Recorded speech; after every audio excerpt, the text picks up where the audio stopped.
Hey everybody, it's Jeremiah again, and today we're going to talk about what a 5150 in California means regarding mental health.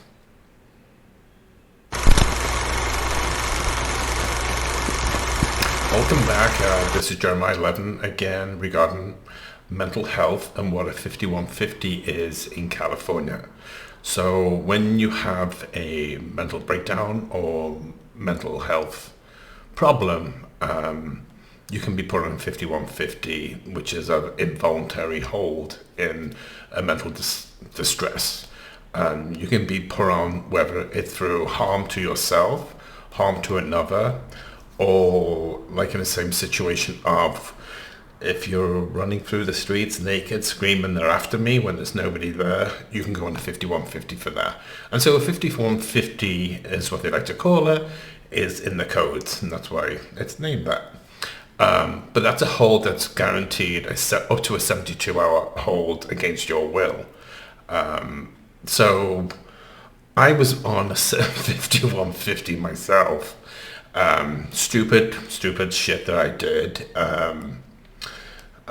My story is I went out one night with a friend, and I was kind of going through a bad spot and breakups and my mother passing away and me just trying to do everything to not exactly destroy my life, but everything that was against myself. I was just angry at life. I was angry at the world. I was angry at myself. Anyway, I took some pills, and I took a lot of them. And anyway, long story short, I was hospitalized, and then I met with a psychiatrist and deemed myself a danger to myself. So I was put on a 5150 in and I hate to say mental health resident place. I can't remember what they would really call it. Anyway, so when you put on a 5150, you go for an assessment, and so you're basically a psychiatrist to come out and deem you whether you are harm to yourself or harm to somebody else or just needed a timeout, and you just need to go in a separate place to help yourself. So the psychiatrist does an evaluation, agrees that this is a good thing for you to be on, and then you get transported to, I went from a hospital, then transported me by ambulance to another facility. Anyway, so they evaluated me that I was a harm to myself, which technically, yes, I was. But at that point, I'd already regretted everything I did. It was a total mistake, and I hated myself for it, and I just wanted to go home and just go to bed and wake up and forget about the whole thing. But anyway, no, I had to go on a whole thing.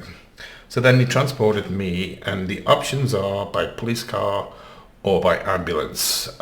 They did say I could have gone with a friend in the car, but because I said I wasn't going, class was resisting, and so they took me on a gurney into an ambulance, and then took me in the ambulance to the facility. And so once I got there, they weren't very nice people, I'll just say that to you.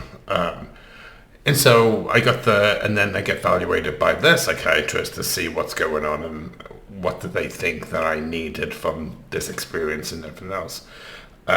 When I was there, I couldn't technically walk because my brain was frazzled with the pills, and but they made me crawl on the floor to go to see the psychiatrist. My feet weren't working because my head was not working, and anyway, so I go see the psychiatrist. We sit and we talk and ask me why am I there and do I know what's going on and what to expect, and they kind of explain what's going to happen, and then from there, so then you get shown to your room, which you have a roommate, and you're not allowed to have any like belts, or I couldn't have a body pillow that I got a friend to bring me, but the cover, because it's long, you're not allowed to have it. And so it was all these things that I was trying to work out that I could take and what I couldn't do. Anyway, so the whole period was given to me was 72 hours. There's nothing I could do about it. I could appeal it. but you might as well just ride it out. Anyway, so they discuss with you treatments and everything else like that. So I did a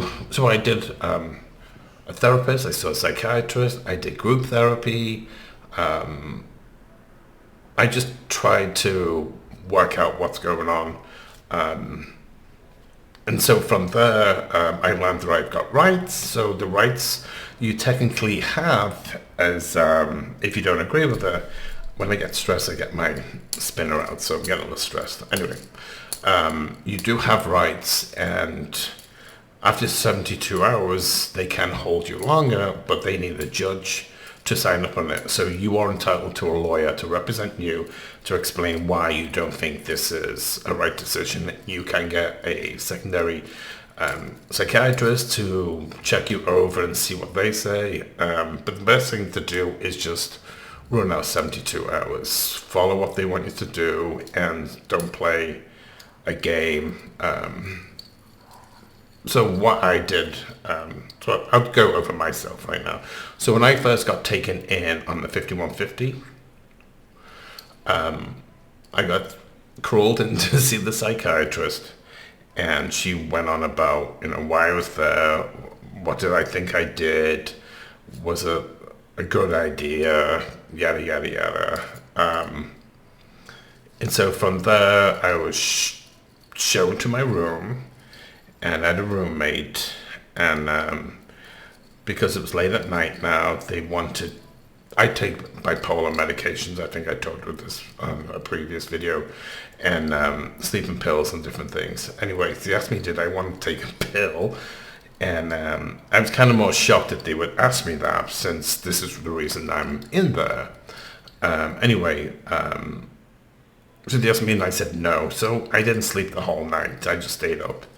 And so the next day, they wanted to go over my medications again, and so the psychiatrist there was trying to get me to change another medication, which I said okay, but because it changed, they wanted to kick me out after 48 hours. They said it was not a place I needed to be. Anyway, because they said, we want to give you a new pill, that they would have to evaluate me for 24 hours on this new medication. So anyway, that's kind of my life with a 5150. Wasn't fun. Would I want to do it again? Oh, hell no. Did I learn anything from it? Not too much. I was in a place that the other residents, some of them liked it. I think it was more of an attention thing for them, and they've been back many times. I don't want to get back because I don't think they treat you that well, even though you've got kind of a maybe a mental thing that I had, and I thought I would have got a bit more nicer treatment, but no, I did not get it.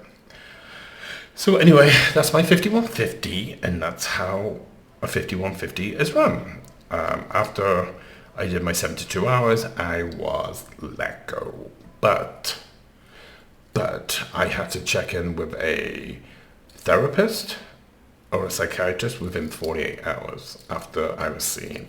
Otherwise, they would have took me back.